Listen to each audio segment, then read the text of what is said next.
don't matter what your name is, share your story. We'll be waiting, yeah, for the haters, whoa.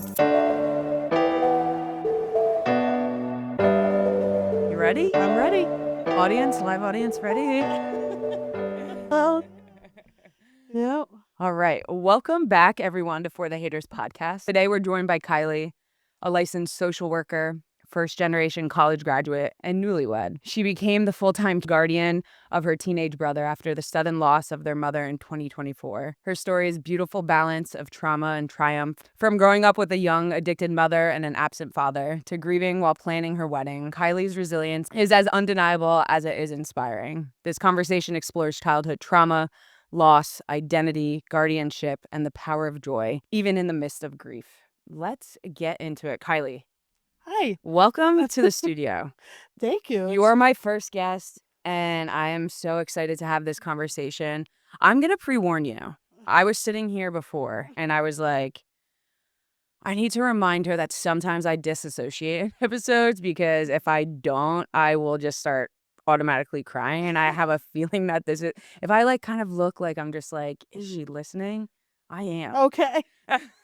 It is. Yep. I was like sitting there. I'm like, I feel like I'm already gonna start crying already. So I'm gonna hold it together Okay. as best as I can. Yep. But thank you for No. being here. I appreciate you guys taking the drive down here. Thank You guys, you. those that are listening, you're in for a treat. Thank you. No, I really, really appreciate you having us. This is like a whole experience, and I'm also a crier, so I'm sorry. Literally on the way here, my husband's like, "Did you bring the tissues?" I'm like, "No, I'm not gonna need them. Gonna hold it together." So, gonna try. Okay. Thank We will do our best. Yeah. Let's go back to the beginning. Let's go back to your childhood. Yep. Give us a picture of what that was like for you. Yeah, so my mom had me at 16. I literally was at her high school graduation. Wow. In her graduation pictures. Oddly a Catholic school too, which is so funny. Like you would think she'd be kicked right out, but Yeah. honestly she was told me, like, I don't know the proper terms, but like the principal of the school was like, "No, we're gonna get you through this." And so yeah, she had me very young, but unfortunately, she always had mental health issues, even addiction issues that I didn't know about. I always knew something was off, like my life was always different. It started off with my grandparents, my maternal grandmother. I lived with her she took guardianship of me at I think maybe 2 years old. Wow. And yeah, my mom actually tried to take her own life, and that's where my grandmother stepped in. And it's like blurry. I lived with them for I'd say maybe like 3 or 4 years, just me. And then my mom was trying to get herself together, and we lived in this big house with my great grandfather. So she like lived upstairs because she had nowhere to go. But they had an in-law. So I was downstairs in the in-law with my grandmother and my step grandfather, Steve. And so it was this very odd dynamic. We had multi-generations in the house, people coming and going, but for me, it wasn't necessarily unstable. It was just different. You hear about like, oh, mom and dad at school and my brother and sister. And it's like, no, I have my Grammy and Steve because my grandparents are divorced, my maternal grandfather and his wife, Robin, and my aunt and her 3 kids that are like my cousin. They're my cousins, but they're like my siblings. Our family just looked different. So. Yeah. You got love from different places. Exactly. Yeah. Yes. Was your father ever in the picture? No, never there. He was older than my mom. I want to say he was maybe 17 or 18, but Okay. he was definitely never, I don't even know. I mean, he definitely never wanted kids for sure, but he has plenty of them. No. I think maybe there's 10 of us now. Oh, wow. Yeah. So I actually have a half sister that's 4 months younger than me. Okay. We actually grew up as like friends because you'd think our moms would have hated each other, but they were actually good friends. And so we, like I said, grew up as friends. And then when we were about 7, they told us that we were actually sisters. So, but my dad never really cared to have a relationship. He was in and out of jail, doing his own thing. We tried to connect when I was like 12, and we had one visit. It went well, so to speak, and then never really heard from him again. When's the last time you've talked to him? Or do you talk to him now? No, In any capacity? no, not really. He reached out to me when my aunt passed away in 2022 and said, "I'm sorry for your loss and it's fine." And then there was actually a Father's Day that came up that said he couldn't believe that I didn't reach out to him, like maybe like right Interesting. after that, like in that 22 year. Other than that, I have not heard from him, even when my mom unfortunately passed away. And that was what did it for me. Like, Yeah. even if he even tried to reach out to me, I'd be like, absolutely not. Like, I just don't know how. To get past. Yeah, I would never be able to get past that. A lot of people don't know where that line is Yeah. because things will happen and then they will keep happening Yeah.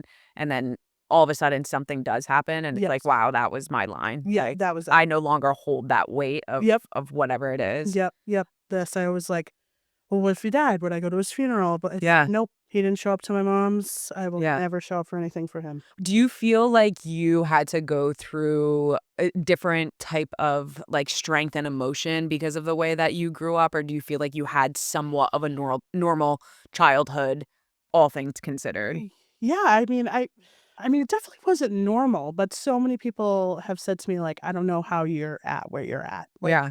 I don't know how you didn't go down the line of addiction or graduated college or did all the things that you did with Mhm. what you had to deal with. But it was but it was my normal. I mean, again, it may sound different or odd or whatever to everybody else, but it's my life and Yeah. I'm grateful for it. I'm grateful for the people I do have, like not even having my father. I never felt like I was missing out. I just, it was what I knew. I appreciate when I hear all the, you're so strong and you should be proud of yourself and all the praises. And I appreciate it so much. But for me, it's just life. It's Yeah. just what you do, you get through it. Yeah, it seems like you have a pretty healthy relationship with your, like, early childhood. Yeah. Do you feel like there was at any point in your young adult life that there was healing that needed to be done to get where you are now? Yeah, maybe not healing, but clarity, I Mhm. think, because Okay. as I said earlier, I knew there was something was off with my mom, but it was never like, oh, I'm an addict. It was actually in 2019, I was maybe 21, 22. I was in college. I got a call from one of my cousins, and he told me that there was this big incident, and it was my mom overdosed. Mhm. So that was like the first time that it was like out in the open, like, okay, your mom has this problem, Yeah. So I think for me, that was just like, okay, this is what it's been. Like, this is why she hasn't been necessarily stable or able to just keep herself together. Or, like for me, I always thought she was like sick or. So it wasn't until you were 21 until you Yeah, realized that. I mean, and I that's a know. and maybe Yeah. that has, something to do with the way that you look at your childhood because Mhm. you weren't spending your entire life thinking that your mom chose drugs over you. Yes, exactly. Yeah, and I still never felt that way, Yeah. I mean, because then once it was out in the open, her and I did a lot of talking. Like, finally, once it was out there, she was open as she could possibly be, which I appreciated. She Mhm. could have hid or denied or whatever she wanted to do, but she was an open book. Any question I had, she answered it. And I want to believe it was the truth. I mean, Yeah. obviously, with addicts, they have that, I don't know, like adrenaline, something to go off of, whether it's something other type of addiction, lying, stealing, whatever. But I think she did. Like, once it was out Yeah. there, I truly think she told me the truth. And so, yeah, I think I never felt like she didn't choose me. I think it's just, this is what it was. And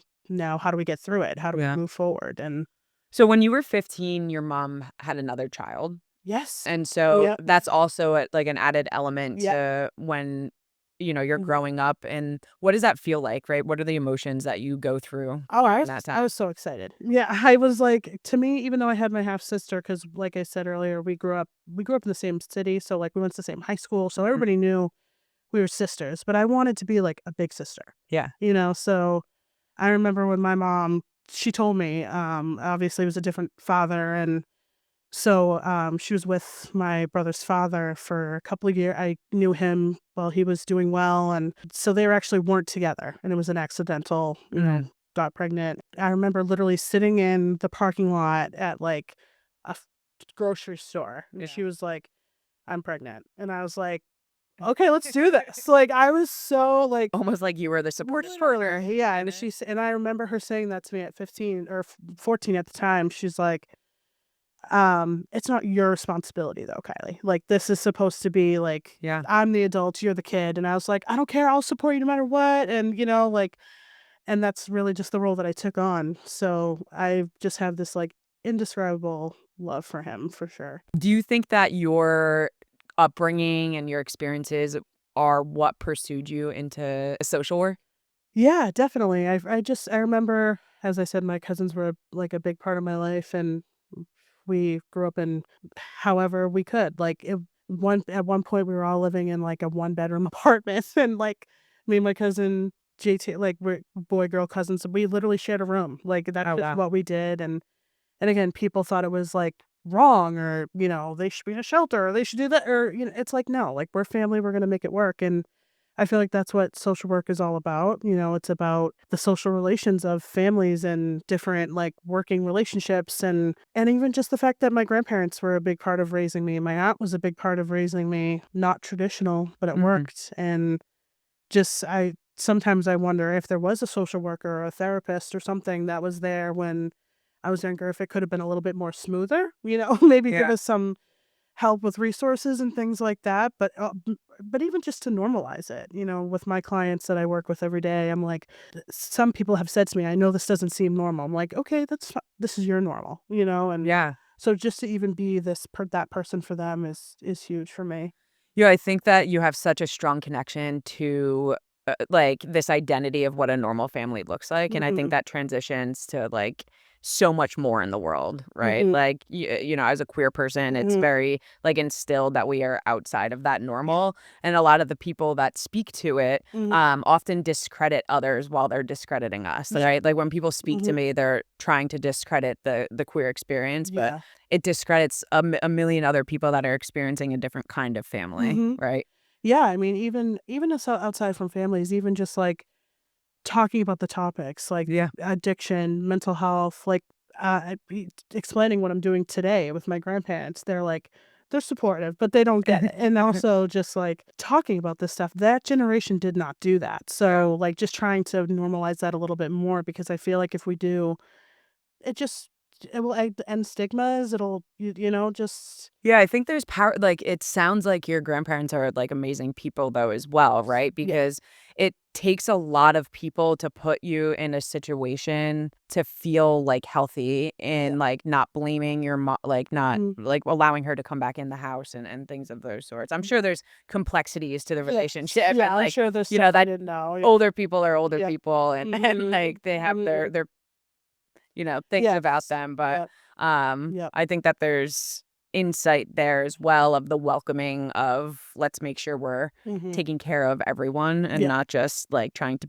blame people." Yeah, yeah, and I think that's the biggest thing, like, blame is such like, blame, shame, it's all the same, and it get I'm, like, rhyming now, but, I You're like just think Dr. it's Seuss like over here. yeah, I just think that, the more we can get it out in the open, the more normal or, like, people won't be so afraid to talk Yeah. about stuff that is, like, sad or different or yeah, Mhm. so So, your mom, like, did she suffer with addiction until when she passed away? No. So she overdosed in 2019 on fentanyl. Thankfully she survived and went to rehab. She did the work. I mean, she had a couple relapses in there, and then part of that, my brother had to go through like the DCF system. Thankfully, my aunt, who was a huge part of my life, we were living together at the time. We took him in while she got sober, gained custody back of him in like late 2021, early 2022, and from there she was sober. She had a lot of medical issues as well. Mhm. Her main, like the report said the reason why she passed away was due to a pulmonary embolus in her lung. Okay. So she just had she got the gastric bypass surgery when the year after my brother was born in 2012. And there was just complication after complication. From that. She had a bowel obstruction, all different types of stuff. So it was medical. I mean, when she passed away, I mean, I literally got the whole like 20-page report, nothing in her system other than what she was prescribed from her doctors. So she was big on her sobriety. Is there any guilt around, like, questioning if there was? Like, did you ever question if there was any involvement of, Oh, like, a definitely. yeah. Yeah, I definitely because you have to wait like 3 months or something like that to get the report. And Yeah. And even the family, of course, were like, oh, did she OD? Did she do this? It's like, I'm like, I don't know. I had to say I don't know. And that felt awful because I knew how much it meant to her. I knew how hard she worked for it. I knew that, yeah, it was just extremely important to her. So to be like, I don't know, and then it wasn't that, yeah, there was definitely a little bit of guilt, but she's the type of person that if she was sitting here with me, she'd be like, yeah, I don't blame you for questioning it. She's Yeah. very outspoken. She's very blunt, Yeah. so I try to tell myself, it's okay Yeah. that I did. Do you remember any feelings of like when you got that report and you found out that there wasn't any? Yeah, just detail. It's extremely detailed. Yeah. I mean, it even like talked about like the tattoos she had on her body, the shape of her skull, and then also it's like words you don't understand. So you're like literally Googling, and then I'm like Everything. looking at what's on the report to what I had her medication list of what she was prescribed. So I'm like trying to like do it myself because I was kind of like embarrassed to ask like a medical professional, like, hey, did my mom over? You know what I mean? Yeah. So yeah, it was definitely a weird feeling. And so when she passed, it was sudden, right? There was no like Mhm. expectations of it happening. It came out of nowhere. She was sick. I mean, again, yeah, she had some medical issues. So she had some like swelling in her legs. She was only 47, 46 when she passed, and she wasn't healthy. Like she literally couldn't even like come out with us, and she was short of breath. Something was wrong. We took her to the hospital she passed away on a Monday. I took her on a Friday. And they were just like, we don't know, nothing's wrong. There's really no reason for us to admit her. And I remember like, are you kidding me? Like she can't even like breathe, and they're like, well, she definitely has some like fluid in her belly from a complication from the surgery. Take this medication, relax over the weekend, check in with your doctor on Monday. Mm-hmm. And that's what she stayed in bed all weekend long. And that's exactly, and then Monday is when it happened. So So what happens then, right? Like she passes away and then there's a lot of decisions that have to be made yeah. for you. Are you living separately at that point? Yeah, so we actually lived in like an apartment complex. So it Okay. had like 12 buildings, and she was in building 3 and I was in building 7. It was actually like we sit across the parking lot from each other. So, and I was working at a job from home. So I was actually the one who found her because I couldn't get a hold of her. Her boyfriend at the time couldn't get a hold of her. So I went over to check on her and ultimately found her. Do you feel like there ever is like realization, like, do you wish it was someone else, right? Like, are you happy that it was you? Like, I use happy in like a weird No, way, no, right? yeah, Like, no, yeah. or is it relief that it's you and not someone else, like your brother, right? No, she definitely relieved that it was me and not my brother, because my brother, they were in their routine at this point, like he was Hmm. going to school, he would be getting off the bus. So his routine was to get off the bus and just walk up. It was like a hill to get to the house. And so he would have walked in and found her in Yeah. her bed, so I'm more than grateful that it wasn't him. But I do wish, like her boyfriend actually texted me that morning and was like, hey, your mom had a bad night. I have to go to work. Can you check on her in a little bit? Yeah. Part of me wishes he stayed, or even Yeah. like go now, like, because again, she wasn't well. So she had a lot of like not great nights. So I didn't really I was like, okay, I have a Zoom at 8, and then I'll have, I just like went about my morning. So that's what kills me. Is like I Yeah. was literally across the parking lot going about my every morning life, and I could have been there, Yeah. or he could have been there, so Yeah. yeah. It's a lot. It's a lot. I mean, a lot of people experience those kinds of moments of Mm, grief in like decisions of what ifs, right? Like there's just so many what ifs that mm, lie within there, but ultimately we're faced with life after yeah. anyway.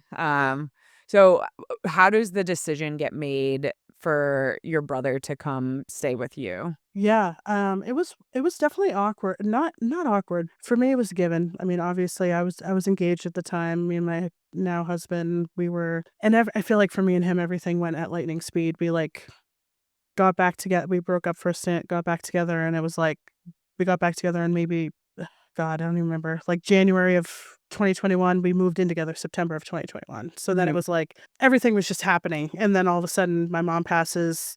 My brother is a question.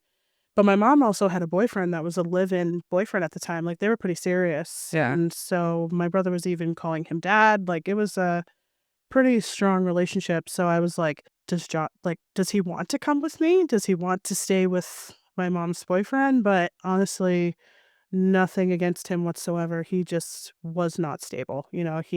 He worked at like a local job up in the town that we lived in. It was like, if they had work, he'd go. If he didn't, he just didn't work. Had mental health issues, doesn't drive, different things like that. Nothing, again, no bad talk of him, but he was in no position. So it was just like, for me, it was a given. And I remember talking to my brother and just being like, if this isn't what you picture, we will figure it out. And he said, no, this is what he wants to do. So And how old was he at that time?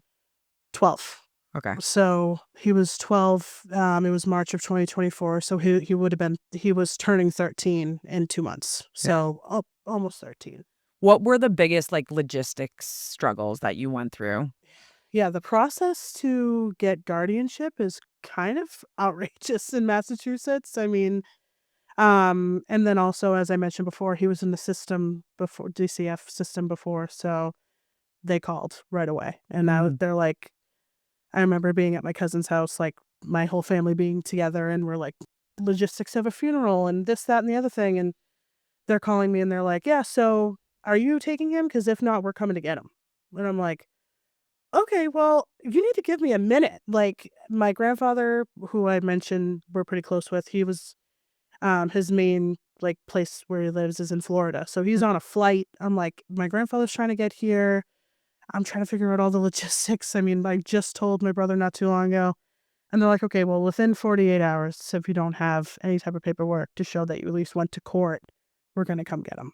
So my grandfather touches down in Massachusetts and we're like, all right, we're at court. And it's just different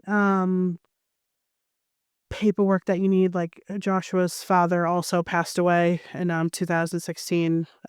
So that was getting the paperwork for that. I'm like, I was so out of touch with him because he actually had a work incident, was put on pain medication, and then addiction for him as well was in play. So he overdosed and passed away unexpectedly. And you have to get the death certificate.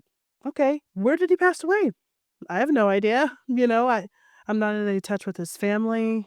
So we're like Googling him, like, okay, he died in Lowell. So it's like, not too, it's like almost an hour away from us. So then we got some family members driving out to Lowell to get the death certificate of his. My mom's death certificate isn't even written yet, and I have to write an affidavit and explain why I want to take him and prove that I have a place to live. And my husband, he just started, his career at the DPW that we live near. And so it's like, does he take time off to get on the papers? And it was just so much logistics. And they wanted that done in like seconds. Yeah, seconds. It was just like, thankfully, I had paperwork to show that I at least filed for custody. And they're like, okay, well, we'll let you keep him until the court date. I'm like, let me. Like, it's just the Department of Children and Families. I mean, again, I'm a social worker and I don't want to talk awful of the system, but it's a rough system, so It's a broken system. broken 100%. And I'm like, he's not going anywhere. Like, I'll end up in jail before he goes anywhere else, So thankfully, my mom passed, well, not think, but like, so we got it done quickly for what it was. She passed away on March 18th and I was on like full custody by March 27th. Okay. So, but I had to go in front of a judge and like state my case of like why I want to be this role and what's the role my husband's going to play. And are we sure? Because we're taking on also the financial piece of it. We had to basically say like, we understand we won't get help from the state financially. Like, we are taking full physical, financial. Even though I feel like the state probably should like help like in a situation like that. Like, why wouldn't you try to support keeping a family together? Yeah, exactly. It's like, I don't know. I mean, obviously, so when we were fostering him with me and my aunt back in 2022, when my mom was trying to get sober, we did get some money from the state, Oh, but yeah, of course. nothing. But even still, it doesn't even remotely come close, but yeah, we had to basically sign and say like we're financially responsible, and due to our jobs, we don't get any like help at all. Nothing, but that's okay. I never Yeah. want to harp on that, especially with Josh. It's like that's not what it's about. Again, we'll figure it out. Yeah. When you're making, and for those listening, you're probably like, why aren't you asking questions about her and her husband?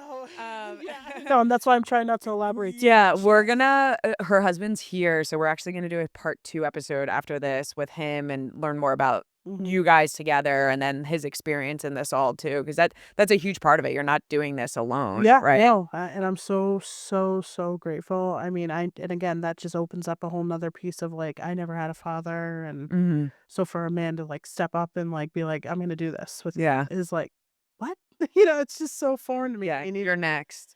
Yes, literally. Like, even just at the beginning, I remember saying to my mom, like, when we moved in together, I'm like, I never lived, I mean, obviously my grandfather, but like, I've never lived with a guy or, like, what do we do? I don't know. Yeah.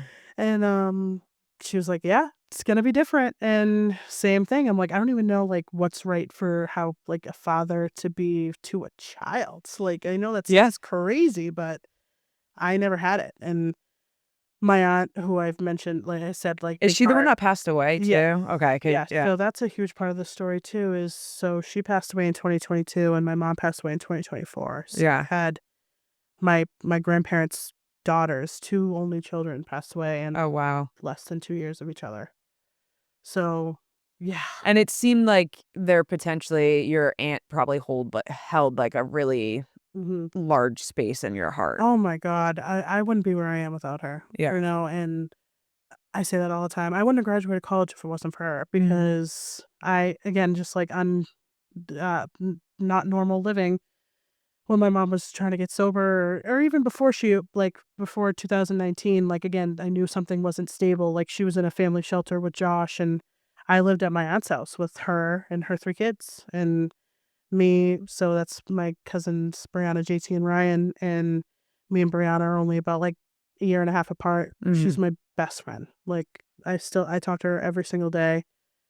I have a great relationship with JT. I mean, literally here with me, traveling with me. Shout out JT. Shout out to JT. JT's a fantasy Yeah, book reader, so yep. we bonded over that. He's the best. And my cousin Ryan, he's the baby of the four of us, but he's awesome. And so, yeah. Yeah, what does that family mean to you? Like, do you Oh my like God. Yeah, that's where I'll get emotional. Like, they're my brothers and sisters, even Mhm. though we're cousins, we're siblings. We say that all the time. We just always did stuff together because even though our moms were like not the most stable, they they did not stable things together, I guess. I don't know. We just were always riding together. It was Yeah. like, or when my mom wasn't doing well, my aunt picked her up and vice versa. When my aunt wasn't doing well, my mom did what she could, the best that she could do with, Yeah. So, because my aunt went through, a divorce of her own and, her own addiction that we didn't even really, it was a shock to us. So, with that being the reason that she passed was, again, undescribable. We were also shocked. So, she hit it well. And yeah, so I'm so grateful for them. I mean, even just doing this, I had to like talk to them and be like, is this okay that I like go out here and Absolutely. like talk about this? And they're all so supportive. And they're like, That's you beautiful. do that. Yeah. You know, A lot of the time, like, and we Yeah. talked about this before you came on, like, Yeah. a lot of the time people use this as a part of their healing journey. Like, Yeah. it's important to them, just to, like, breathe, right? Like, to breathe Yeah. it out, to talk it out, to Yeah. help someone else with, like, their own Yeah. experience. I'm like, yeah, if I can help one person, or even if I don't, like, as you said, like, it's just a part of the journey. And Yeah. when I said that to my grandfather, he was like, well, I don't want you to feel like you're going to get out of this and be like healed. I'm like, no expectation. It's just, again, part of like, we'll remember this forever. And Yeah. it's just part of like processing. And yeah. Yeah. So, You mentioned that your aunt was a huge part of why you graduated college, yeah. right? And so you were the first college graduate in your family. Yeah. What does that mean? What is that like for you? Crazy. I never thought I would do it. Yeah. There was so many times that I was like, no, I'm not going to finish. especially because I graduated in the height of the pandemic. Like May 2020. So it was like, virtual schooling, like when that was like not a thing. And my graduation wasn't even a graduation. Thankfully, my cousins and my aunt, like that, they literally made like a little stage outside, and I graduated in like the parking lot of our house. Like it was just so crazy. I mean, but that makes it even cooler. Like I have those pictures for the rest of my life. But yeah, no, I mean, college was a great experience. I mean, now with Josh, like raising him, and I'm like, don't do it because I'm in debt for the rest of my life. But Aren't we all? I know, I was gonna say, seriously. I mean, we all are in our own way, but Yeah. I love my job. Yeah. So I'm so grateful that I did finish. I mean, I would love to do more. I would love to be like a master's so I could do some form of like group therapy, but to go back just seems like so much, and again, already in so much debt. But Yeah.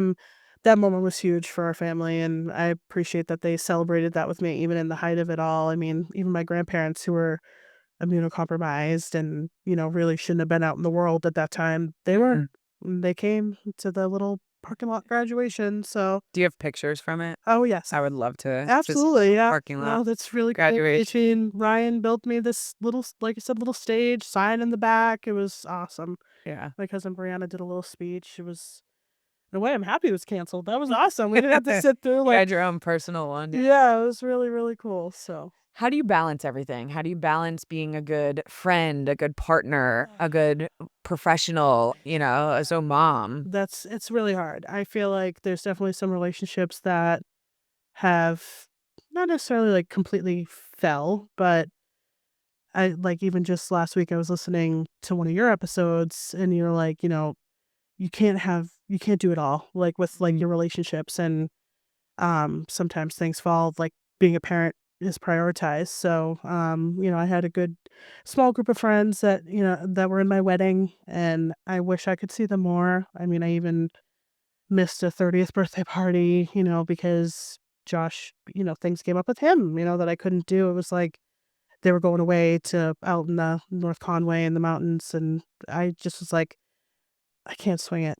Something's going on with Josh. We were still heavy in like the new dynamic, Yeah. and so I feel like, of course, they know we're still friends. I just think that, of course, I think they wish I was a little bit More more, active. yeah, and I'm not, again, not talking negatively at all. They're all so supportive. They're always checking in on me, but I think until you're in it, you don't get it. Yeah. Until you're some form of a parent, you don't understand. Yeah. And even my cousin Brianna, like, gave me an example of, like, her with her, like, best friend. She was like, "Me and her fell off for years, and then when Brianna became a parent," she's like, "I literally texted her and said, 'I'm sorry,' because like, she didn't get it until she was her own parent." So, I'm the first to have a child out of our friend group, and so when they have theirs, I'm They'll sure things understand. will shift, and it's not that, and again, it's nothing, like, hugely negative. It's just there's a different we're in different lives right Mhm. now. So,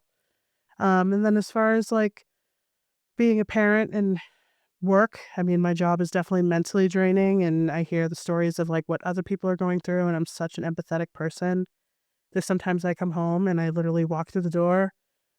I don't even say hi. I just crash in my bed. Mhm. So, um, yeah, it's tough. I try to read, self-care. Is that what brings you joy? Is that like what brings you joy now? Yeah. Reading? Yeah, I mean, family's a huge thing. I mean, like I said, I mentioned my cousin a lot, Brianna. She has two little boys. I love seeing them. I love hanging, like, this is huge. This is a huge experience. And but yeah, I mean, for myself, I love to read.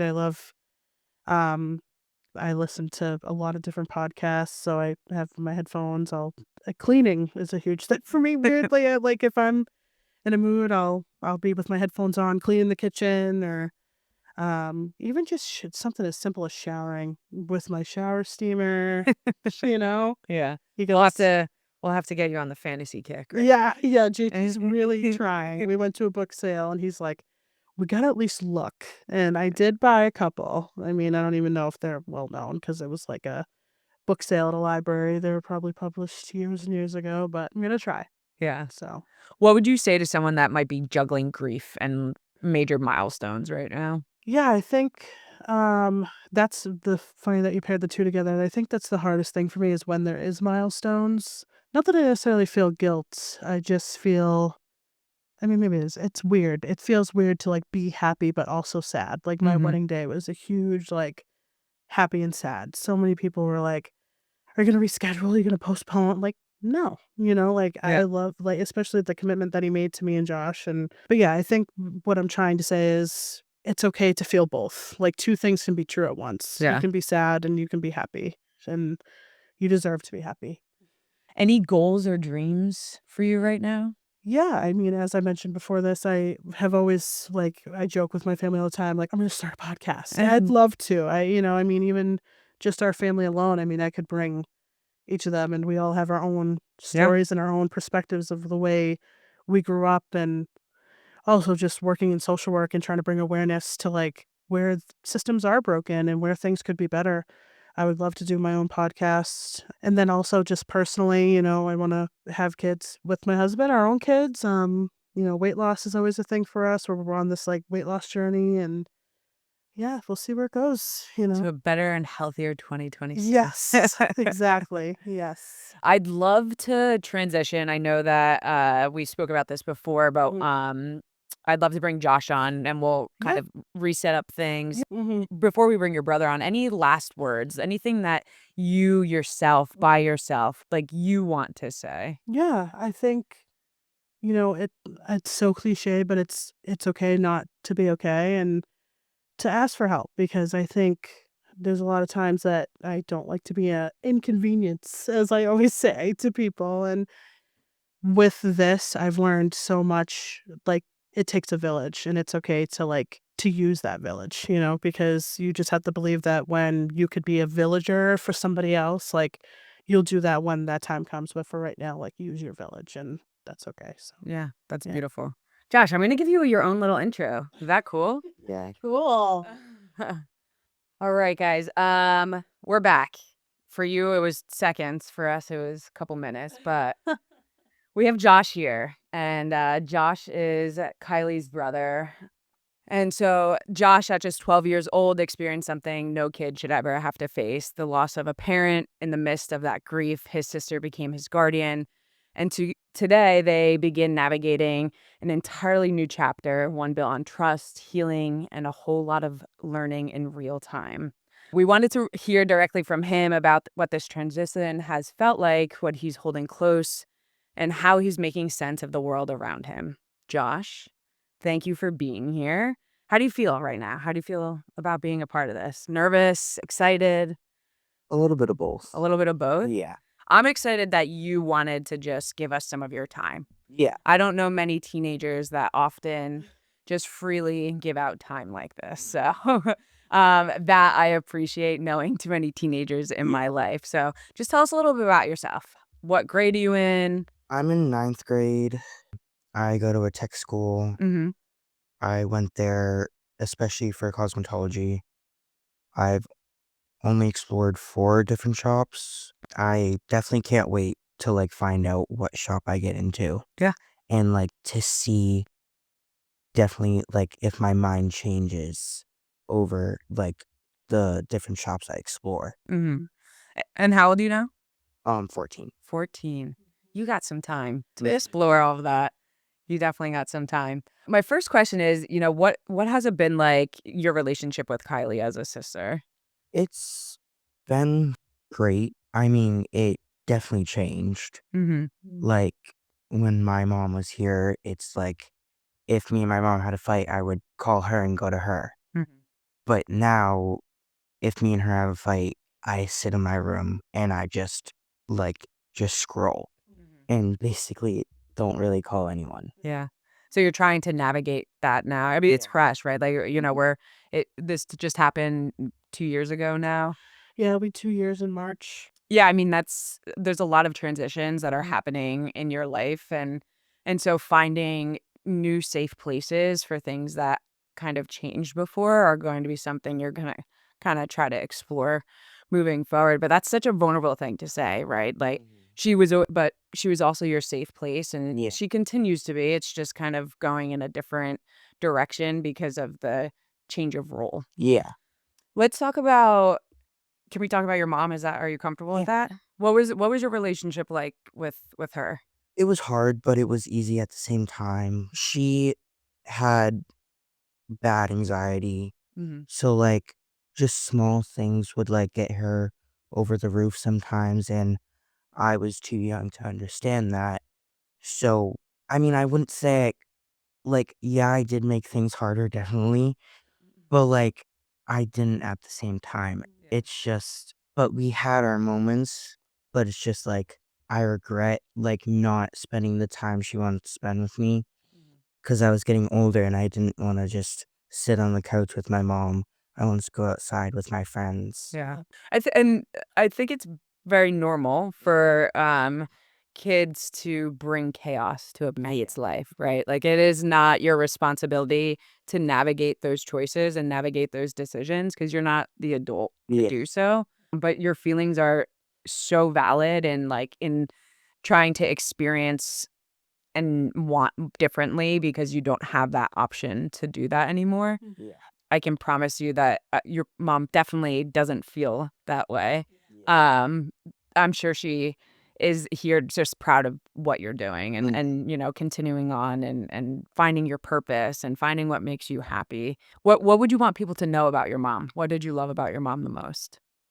She was just funny, and she it was actually this my first concert I went to was Kane Brown, and, like, these people were fighting next to me, and she was like, "Mama Bear's coming out," and it's just, like, she was so protective, and, like, she even said, "I would go to jail for you Yeah. and your sister." She was just her family always came first, Yeah. no matter what the situation was. Yeah. What is your outlook on what family looks like? I know that you just heard your sister talk about her, you know, picture of family just in the way that she grew up. You also lost your father in 2016. I'm not sure if you guys had a relationship at all prior to that, but what does family look like to you? Family looks like being there for each other, and even if you're not, like, physically there, just, like, calling on the phone. Yeah. Like, me and my cousin do that all the time. We call almost every single day Yeah. just to, like, see how we are and, like, spend time. Like, to me, it's just, like, being there, like, throughout everything. Yeah. Consistent and consistently. Yeah. Because I think, You can talk. yeah, I was gonna say, yeah, sorry, consistently. Consistency is key, for sure. I think for you, and because as she asked about your dad, he he wasn't really there, and I know you don't really remember a lot because you're only like I was 4 when he 4, and he tried. He came in and out, that kind of thing, and so I remember even arguing with mom a little bit, like, "Don't let him in if he's not gonna stay." And I feel like me and mom, like, put that, like, in your head, like, consistency and showing up is key. I don't wanna Yeah. speak for you, but I feel like, yeah, you know who you can call, like, even just going back to your question a little bit of, like, how has our relationship changed, you don't just scroll. You have a lot of family that's, like, we didn't even know we had, like, my grandmother's side, there was a rocky relationship, and now we just went on a huge family vacation with them in August, and they call us and see how we are, and on Grampy's side too, we have cousins that you go see. We make it a point, like, you stay there once a month. Yeah. Like, I think when he was saying about scrolling, the way that I took it, it was yeah. what he came to you before in his Yeah. needs and like just in those moments, not in Yes. like life of scrolling. Yeah, that's I understood it No, I in that way. Yeah. you're a teenager, phone through me, Yeah. I get it, but no, you definitely have a lot of different outlets, and obviously, like, in the moment on a weeknight, yeah, where we get into a little fight, yeah, you go in your room, and unfortunately, that's what it is now. Yeah. Yeah. Yeah. Yeah. What's been the biggest surprise to you of just your guys' relationship and navigating this new normal? Honestly, just her being a sister, but not Mm-hmm. at the same time. It's just a huge change, like Yeah. I said before. Yeah. And what does that relationship look like with Griff? that's even a bigger change. Because first it was like my sister, and then someone else comes into our lives. Yeah. And I wasn't really used to like a man being there except for my mom's boyfriend. But he like wasn't a talkative person. Like her husband, he's just like funny. His personality is just like he's like 10 years old when he's really like 30. He's a man child. Uh-huh. Yeah. And again, I think the biggest difference, and again, not speaking negatively of mom's boyfriend, but Griff is like he's there. Like you can't shake him even if you wanted to. Yeah. He when you tried out football, he was at practices. You know what I mean? Like he's just that type of person that, oh, something's going on, he's there. Yeah. And I think where like mom's boyfriend at the time, he only did so much. Nothing. We kind of had to like pull him a little bit. Like, Yeah. hey, like come to Josh. How's this going on? Come. And sometimes he would, and sometimes he wouldn't. Where like Griffith's like no brainer. So I think that's a little bit of a. And not to talk him up or anything, but that's a big difference. Like even for me, I'm You can talk about that's your husband. That's your man. You can talk him up as much as you want. I just think it's just like that's even for me. I'm like, you want to what? Like this, like even like this. I'm like, you really would take a trip, and even right before this, we almost like, not to get too off topic, but we almost canceled because my car broke down. Yeah. Literally in the shop, and he's like, all right, we're driving my truck. I'm like, are you sure? Like, and he's like, nope, we're doing it. So I think for both of us to have absent fathers to this is huge. Yeah. Sure. Do you value that? Do you recognize that? I do. Check. I mean, sometimes I fight on a little of it because, like I said, and like Kylie said, it's a big change. I'm not used to a man wanting to be there Mm-hmm. or like just being there, and, like person. Yeah. Even making decisions, like there's sometimes that I'm like, I have to talk to Griff, and he's like, why? And I'm like, well, because we're married. Like, like I can't. Yeah. What I do is what he does. Like Yeah. whether it's financial or physically, like even if it's just a simple, like, can you go hang out with friends? Like, I gotta see, like, if Griff is, can he help? Do I have to do it all? Like, I just don't, and especially because mom, even though she had her boyfriend living there, it was like mom was the sole, like, answer. That was it. Because, like he didn't drive, that type of thing. So it was just like mom was the sole person. So for you to come into like this 2-parent households is definitely like a shock for sure. Yeah. Yeah. When I spoke with your sister, she said that Elliot's story on when he did Kale's podcast with her first meant a lot to you. If you're comfortable to just kind of speak to what that meant to you. I mean, he basically was being who he is. And that just shows a lot to me because, like, a lot of people in the world don't know how to do that without feeling the pain and everything. Mm-hmm. Judgment. Yeah, judgment. And it's just like seeing that he did that just shows you can do it. Mm-hmm. With, like, yeah, there's going to be judgment in the world, but just ignore it. Mm-hmm. What do you wish more people understood about that?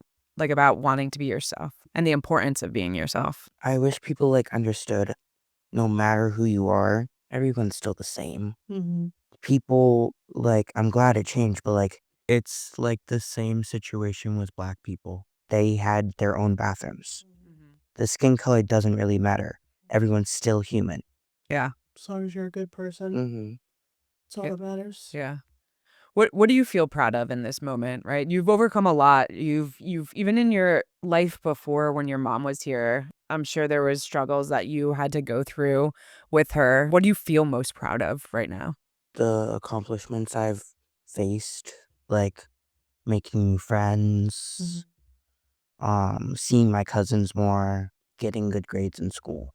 Even getting into the school, it was a Yeah. huge process. You had to go through an interview. I mean, application. It was like getting into a college. Like this is crazy, So that was a huge moment for us, and I actually have that on video of like Brianna telling you got into the tech, and it was just like, it was awesome. It was actually right around the year mark too that mom passed, and I remember me and Griff like getting the letter in the mail and being like, oh my God, like did it get in? And it was a big moment. And I was like, I was sleeping over Brianna's house, and Kylie just called me, and she's like, "It came in. Do you want us to bring it over, Yeah. or you want to wait till the next day?" I'm like, "Bring it It over." was over April vacation, so it was like a random Monday night. We're like, And she like sped, like even pulling into the driveway, her car just went like, boom. yeah. Yeah. And she came in, she's like, "Open it, open it, open it, open it."